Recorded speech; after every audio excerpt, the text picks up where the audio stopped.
today is a very special assembly. Next week we will have our Student of the Month assembly, but today is Black History.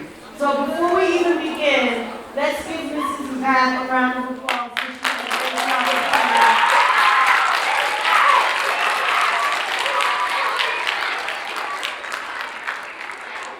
So today's assembly we have two things that we're going to focus on.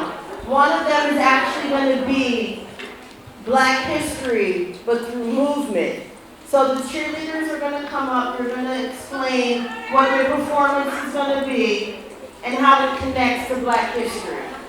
So as they go through their performance, I just want you to think about how this connects to culture. Hi, I'm playing Captain Jimmy, and I'm going to be speaking about the history of step. Now this is where it all started, slavery in America and Africa gumboot, and America's step dancing began in the late 1940s. However, it was also used as a way of communication during the Rebellion of 1739. The Rebellion of 1739 used drums to protest against white slave owners, which then forbade slaves from having drums. Step was a way for slaves to communicate without drums. Hi, I'm the co-captain, Zoe. I'm going to be talking about gumboot dance. Slaves used gumboot to dance and communicate in gold mines in West Africa.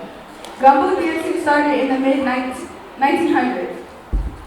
The difference between gumboot dancing and stepping is that gumboot dancing you slap and stomp the boots to make beats. And in step you stomp your feet and your body to make beats.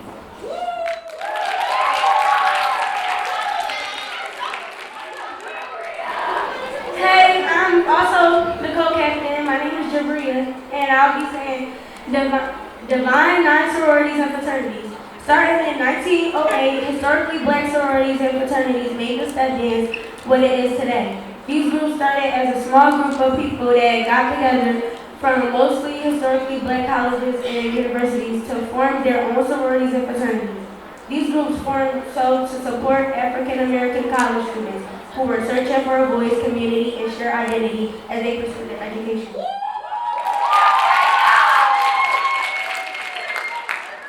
All right, guys, so now we're going to welcome our cheer/step squad. Come on up, girls.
that wasn't just movement and dance, but it's also a form of communication, right?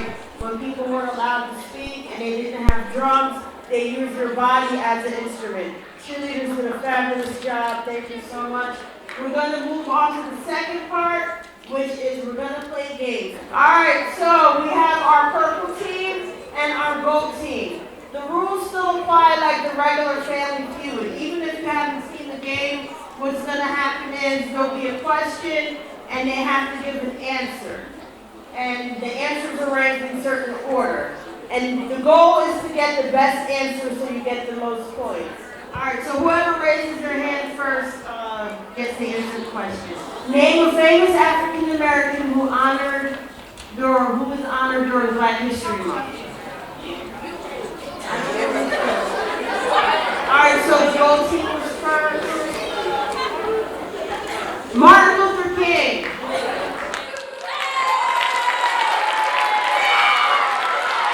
50 points, I like that.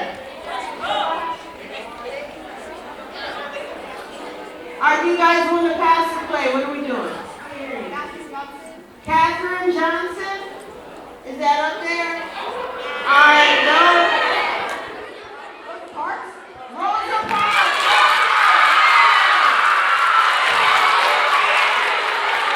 All right, good job. All right, Lillian, go ahead. Harriet Tubman. All right, very good. Frederick Douglass, let's see.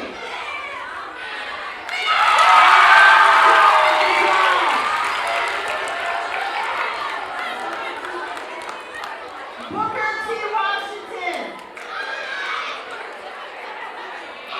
All right, he goes over to the purple team. So purple team, I want you to name a famous African American who was honored for Black History Month. Malcolm X. All right, purple team won. Give them a round of applause. All right, here we go. Purple team's gonna start us off. Name something people do to celebrate Black History Month. School projects. Let's see if it's up there.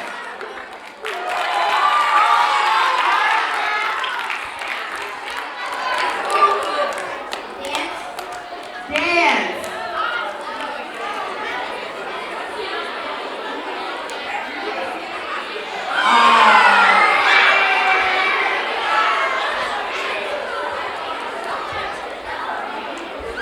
All right, so the question again, name something people do to celebrate Black History Month. Honor African Americans who fought for us. By honoring African Americans that fought for us. Let's see if that's up there.